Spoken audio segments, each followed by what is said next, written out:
어, 어제 말씀까지, 예수님께서는 예루살렘 올라오는 그 길에서 제자들을 가르치시는 그러한 말씀이었습니다.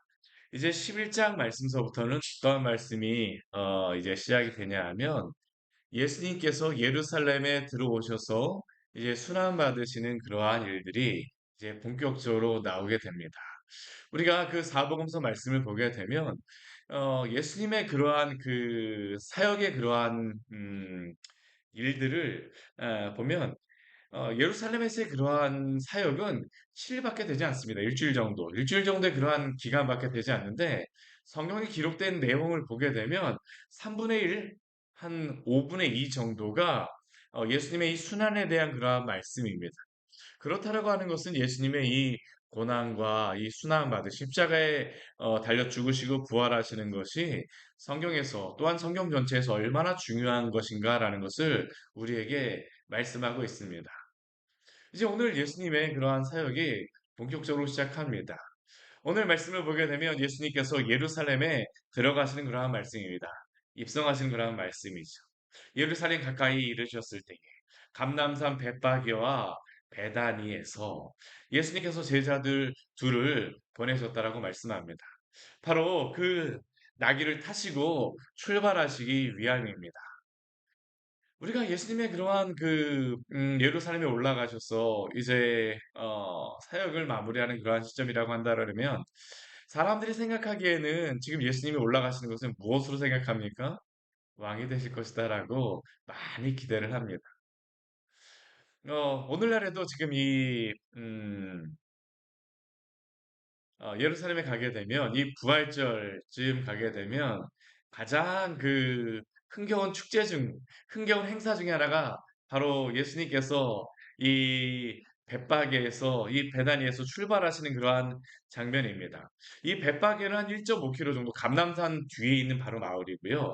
이 베다니는 3km 정도 떨어져 있는 그러한 곳인데 그곳에 가게 되면 오늘날에도 예수님이 그 나귀를 타고 출발하셨다라고 하는 그러한 그 기념 교회가 세워져 있습니다. 그래서 이 즈음 한 일주일 전쯤 되게 되면 이 예수님이 출발하시는 그러한 그 행사가 벌어져요. 그런데 이 행사가 두 번이 벌어집니다. 두 번. 왜 두 번이 벌어지냐 하면 우리 카톨릭 쪽에서 보통 출발하는 그러한 때가 있고요. 또 하나는 정교회 쪽에서 이 출발하는 그러한 때가 있는데 이게 시간이 조금 약간 달라요.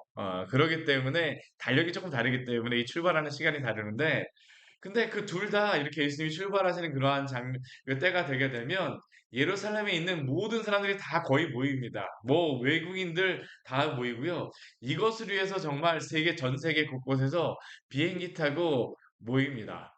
그래서 그 사람들이 그 피부색도 정말 다 다릅니다. 동양인, 뭐 흑인, 또한 백인, 그리고 각자의 그 나라에 맞춰갖고, 뭐, 의복을 입고, 뭐, 거의 걸어가는 곳에 스피커 이렇게 가지고 가고, 어떤 사람은 막 그냥 춤출 준비하고선 가고요. 막 가면서 그 사람들이 정말 수만 명이 이렇게 막 그 길을 가는데 정말 굉장히 장관입니다. 오늘 예수님께서 그 길을 가시는 것입니다. 2000년이 지난 후에도 이렇게 흥겹게 갔었는데 예수님이 이곳에 모여서 예수님이 이곳에서 출발하신다라고 하게 되면 얼마나 사람들이 기대를 했을까요? 야, 예수라고 하는 사람이 그곳에서 예루살렘에 들어간다고 하더라. 사람들이 엄청나게 모였습니다. 근데 오늘 말씀을 보게 되면 예수님이 타시는 것이 무엇입니까? 아직 아무도 타지 않은 그러한 나귀를 타고 예수님께서 출발하십니다. 그런데 이 나귀 새끼를 타고 출발하실 때, 예수님이 나귀를 준비하는 것도 아닙니다. 뭐, 제자들이 준비한 것도 아닙니다. 그냥 어떻습니까? 아유, 예수님, 어떻게 예루살렘 올라가시겠습니까? 나귀 타고 가자. 저쪽에 가게 되면 나귀 새끼가 준비되어져 있을 텐데, 그거 그냥 끌고 와라. 제자들의 마음속에 생각이 듭니다. 아니, 예수님, 그러면 그 주인이 뭐라고 할까요? 근데 오늘 3절 말씀을 보게 되면 예수님께서 그 주인에게 무엇이라고 말하라고 하십니까? 주가 쓰시겠다 하라. 주가 쓰시겠다 하라. 저는 성경 말씀을 보게 되면 참 이게 이해할 수 없는 그 짐승 중에 하나가 뭐냐면 이스라엘 사람들이 키우는 짐승 중에 하나 이해할 수 없는 짐승이 뭐냐면 바로 이 낙이입니다. 낙이. 왜냐하면 이 낙이라고 하는 그러한 짐승은 하나님이 레위기 말씀에 보게 되면 정결하게 하는 그러한 짐승과는 관련이 없는 그러한 짐승이기 때문입니다. 이스라엘 땅에 키우지 않는 그러한 그 짐승이 있습니다. 우리가 많이 먹는 그러한 그 것임에도 불구하고 이스라엘 백성들은 키우질 않아요. 그 땅에서. 어떠한 짐승일까요? 어떠한 그 가축일까요? 돼지입니다, 돼지. 왜냐하면 성경에는 돼지는 먹는 짐승이 아니기 때문입니다. 되새김질하지 않고 말 발굽이 이렇게 갈라지지 않고 그렇기 때문에 키우지 않는데 근데 거기에 해당되지 않는 짐승임에도 불구하고 키우는 짐승이 무엇입니까? 낙입니다, 낙이. 왜 키울까요? 짐을 실기 위하였습니다. 짐을 실기 위하여서. 근데 오늘 말씀에 오게 되면 예수님께서 무엇을 타고 올라가십니까? 나귀를 타고 올라가세요. 왜 예수님께서 이 나귀를 타고 올라가실까요? 우리가 다윗도 보게 되면 또한 그 다윗 시대에서부터 왕이 타는 그러한 우리는 그것을 뭐 멋있는 백마를 타고 온다고 생각하지만 그렇지 않습니다.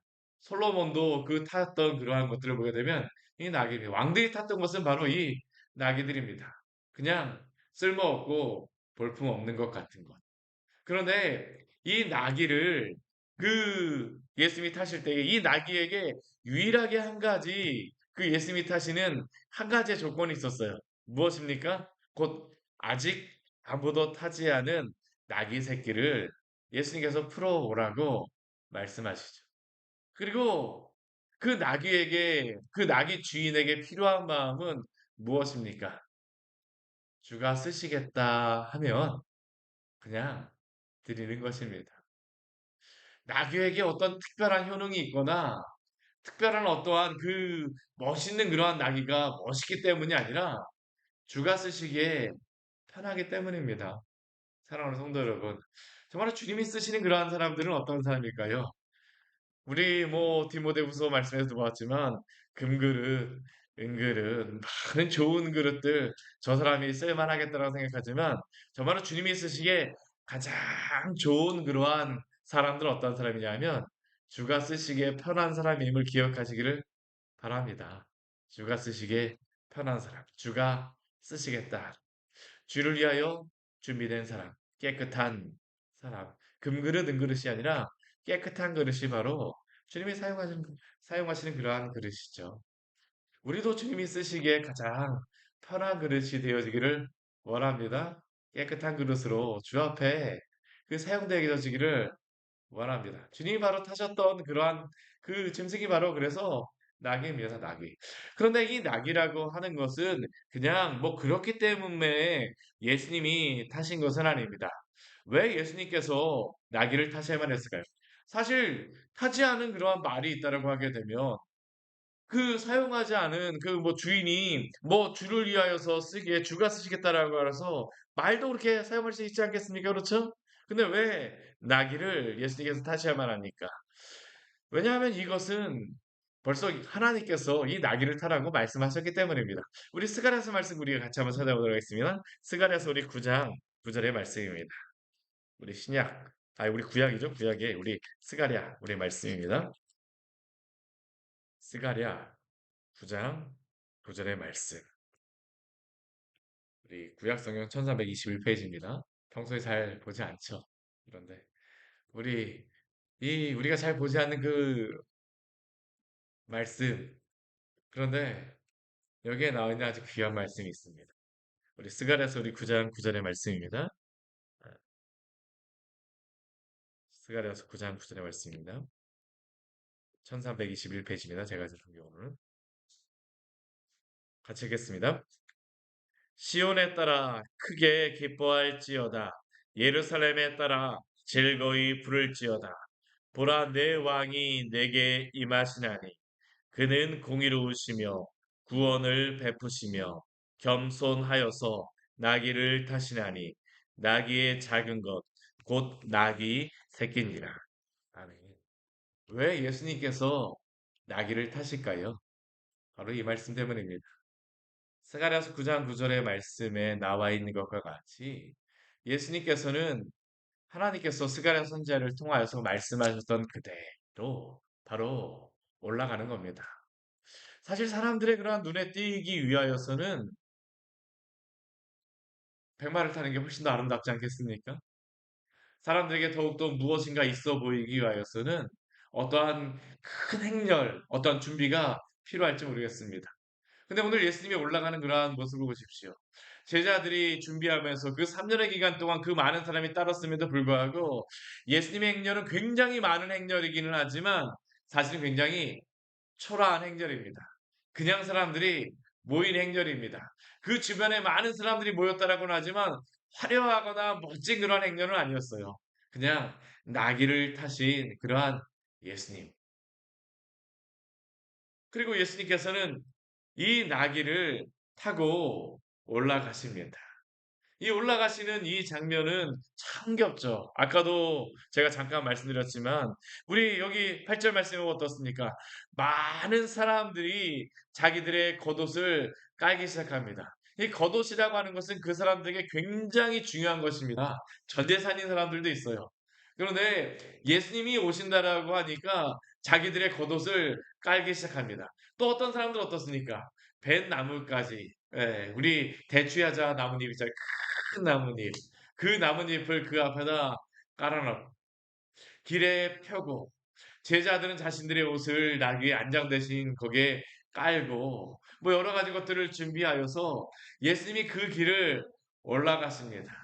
그리고 그 올라가시는 가운데 사람들이 외치기 시작해요. 아까 우리 스가랴 우리 말씀에서 보았던 것 같이 많은 여인들이 많은 사람들이 거기서 그 오시는 것을 찬양하였던 것 같이 소리 지르며 환영하였던 것 같이 오늘 구절 말씀에서 보게 되면 많은 사람들이 뒤따르면서 소리를 지르기 시작합니다. 무엇이라고 소리를 지릅니까?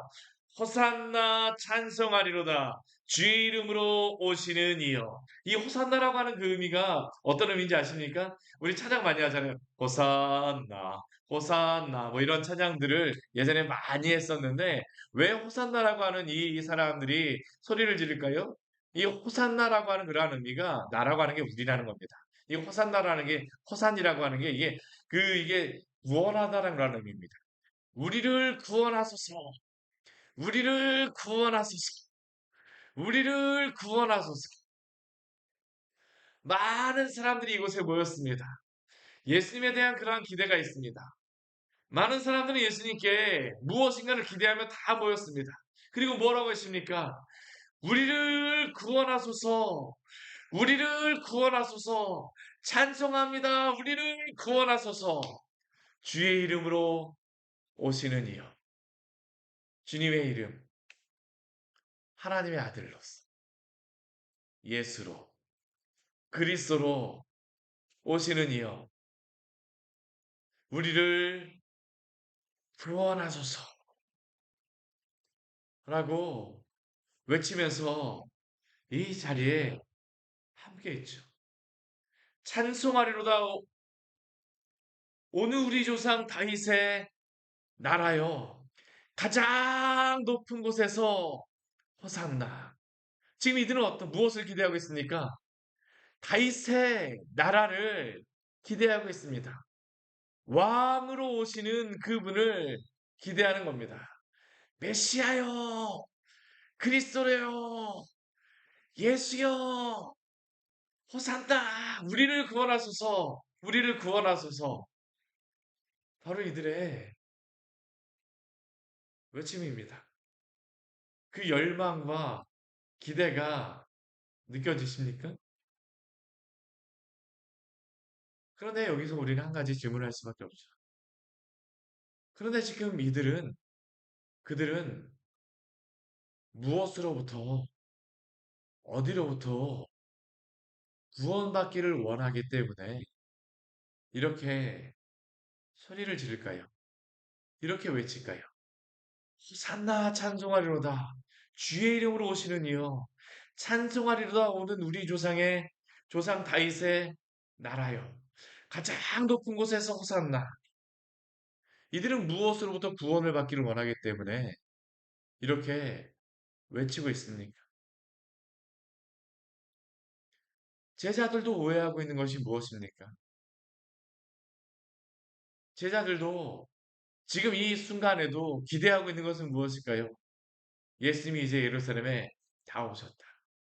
예수님이 오시게 되면 우리가 예수님의 우편에, 예수님의 좌편에 앉을 것이다.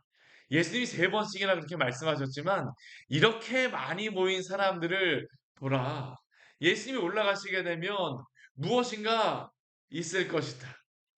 사람들의 기대는 무엇입니까? 오, 예수님의 주변에 저 많은 사람들이 모였구나. 예수님의 제자들을 한번 보라. 그들은 다윗의 그러한 자손으로서 군사적인 그러한 왕으로서 힘 있는 왕으로서 오셔서 그들을 구원하기를 원합니다. 적어도 오병이어의 그러한 이적이 이곳에서 행하여지기를 바라지 않겠습니까? 우리가 이렇게 많이 모였는데 우리에게 무엇을 주시겠지? 우리에게 적어도 이렇게 많이 모였는데 떡을 주시고 고기라도 주시지 않겠어? 오늘 예전에 그 갈릴리에서 오병이어의 그러한 이적을 행하셨던 예수님이 오늘 이 예루살렘에 오게 되면 우리에게 무엇을 주실까? 어떠한 일을 행하실까? 이들은 무엇인가를 지금 기대하고 있는 것입니다. 무엇인가를 기대하고 있어요. 무엇인가를 기대하고 있습니다. 우리를 로마로부터 구원하실 왕. 이 여러 압제와 가난으로부터 이 배고픔으로부터 구원하시라. 또한 이 질병으로부터 구원하실 그 왕. 이게 바로 이들의 외침이죠. 호산나 다윗의 자손이여. 우리를 구원하소서. 우리를 구원하소서.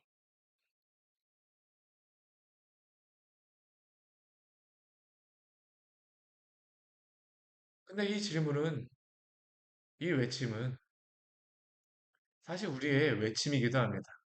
주여 우리를 구원하소서. 주여 우리를 구원하소서. 그런데 우리는 예수님께서 우리를 어디에서 구원하시기를 원하십니까?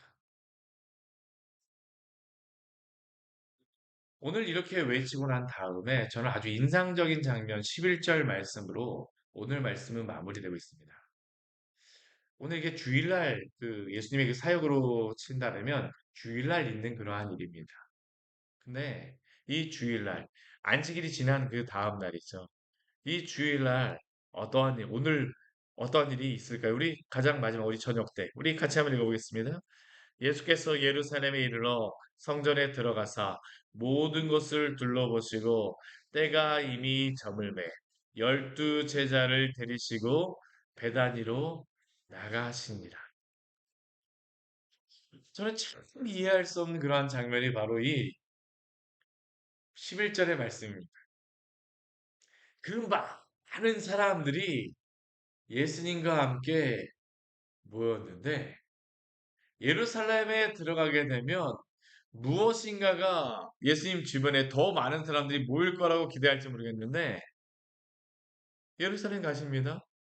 성전에 예수님께서 가셨습니다. 모든 것을 둘러보셨습니다. 근데 때가 저물었어요. 그냥 열두 제자 데리고서 그냥 배단위로 나가셨습니다. 오던 길 다시 가셨습니다. 함께했던 그 모든 사람들은 어디 갔습니까? 그 열광적인 그 외침은 다 어디로 사라져 버렸습니까?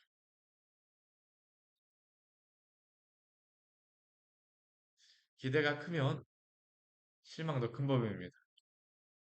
이들의 기대는 무엇이었을까요? 무엇인가 있을 것이라는 겁니다. 무엇인가 있을 것이다. 왕의 행차를 이들은 기대했는지 모르겠습니다. 근데 예수님께서는 여기 올라가실 때 절대로 왕의 행차를 준비하지 않으셨어요. 사실 여기에 왕으로서 올라가신다고 하게 되면 예수님이 예루살렘 가는 길에서 제자들에게 무엇을 가르쳐야 되겠습니까? 정말 그들에게 너는 내 우편에, 너는 내 좌편에 있으면서 너는 이것을 준비하고, 너는 이것을 준비하고, 예루살렘에 올라가게 되면 사람들을 이렇게 모으고, 홍보를 미리 무엇을 하고, 거기다가 포스터를 뭐를 붙이고, 사람들에게 미리 무엇을 가서 다 말해놔라. 이 예루살렘의 그 대제사장들이라든가 뭐 그런 사람들에게 이러한 것들을 준비해 놓고 거기에 군사들이라든가 뭐 그런 것들이 될 수 있도록 미리 다 준비해 놓아라. 이것이 사람들이 기대하는 그 장면 아니겠습니까? 사람들은 기대합니다, 예수님께. 예수님이 예루살렘에 올라가시면 무엇인가 있겠지. 제자들도 기대하였습니다. 예루살렘에 올라가시게 되면 이 많은 사람들과 함께 무엇인가 예수님께서 무엇인가 멋있는 말씀이라도 하시겠지. 아무것도 없습니다. 그냥 예루살렘에 올라가셨다가 그냥 내려오세요. 그리고 이렇게 호산나 찬송하리로다, 호산나 찬송하리로다 외쳤던 그 함성은 바로 이제 한 6일 뒤 정도에 어떠한 함성으로 5일 뒤 정도에 어떠한 함성으로 변할까요? 십자가에 못 박으소서. 십자가에 못 박으소서. 왜 그렇겠습니까? 내가 기대하던, 내가 상상했던 다윗의 나라, 주의 이름으로 오시는 이가 아니라는 겁니다. 그런데 왜 예수님이 이 땅에 오십니까? 왜 예수님께서는 나귀를 타고 오십니까? 예수님이 오신 이유는 딱 한 가지입니다. 십자가에 못 박혀 죽으시고 부활하시기 위하여 이 땅에 오셨음을 기억하시기를 바랍니다. 왜 예수님이 왜 나귀를 꼭 나귀만 타셔야 합니까? 하나님께서 선지자를 통하여 이렇게 말씀하셨기 때문입니다. 죽기까지 순종하셨으니. 예수님은 결코 사람들의 외침에 어쩔 수 없이 왕으로 가시는 분이 아니라 죽기까지 하나님의 말씀에 순종하심으로 우리의 그러한 모든 죄를 다 담당하신 분이심을 기억하시기를 바랍니다. 예수님의 사역은 바로 그것이었습니다. 우리는 어떠한 예수님을 기대합니까? 우리를 위하여 죽으시고 부활하신 예수님을 믿으시기를 바랍니다. 우리도 이것을 모르게 되면 우리의 상상으로 예수님을 얼마나 많이 채단하는지 모릅니다. 주님, 이것이 없으면 저는 예수님 믿지 않을래요. 이것이 준비되어지지 않으면 저는 예수님 믿지 않을래요. 그러나 우리가 상상하는 예수님이 아니라 우리를 위하여 이 땅에 오신 그 예수 그리스도, 우리의 죄를 위하여 십자가에 달리신 그 예수 그리스도를 믿으시기를 바랍니다. 그 예수님만이 우리의 모든 죄를 다 감당하시고 우리를 구원하실 참된 그리스도이십니다. 같이 기도하도록 하겠습니다. 하나님 아버지 오늘 말씀을 통해서 우리에게 귀한 은혜를 주니 감사를 드립니다. 많은 사람들은 예수님에 대하여서 여러 가지 기대를 하였습니다. 수만 명의 사람들, 수천 명, 수만 명의 사람들이 다른 생각을 예수님께 대하여서 가졌습니다. 예수님이라고 하는 그 프리즘을 통하여서 얼마나 많은 상상을 하며 얼마나 많은 기대를 하였을까요? 배고픈 자들에게는 배를 곪지 않게 하실 예수 그리스도를 기대하였을 것이요. 가난한 자들에게는 나를 부자로 만들어줄 그러한 예수님을 기대하였을 것이요. 질병이 있는 자에게는 그 모든 질병을 다 질병으로부터 해방시켜줄 예수님을 기대하였을 것이요. 혈기가 들끓며 로마의 압제에서 답답함을 느꼈을 그 사람들에게는 로마에서 구원할 그 예수님을 기대하지 않았겠습니까? 그러나 예수님께서는 그들의 기대를 충족시키기 위하여서 오신 것이 아니라 그들을 그 모든 죄에서 구원하시기 위하여서 오신 분임을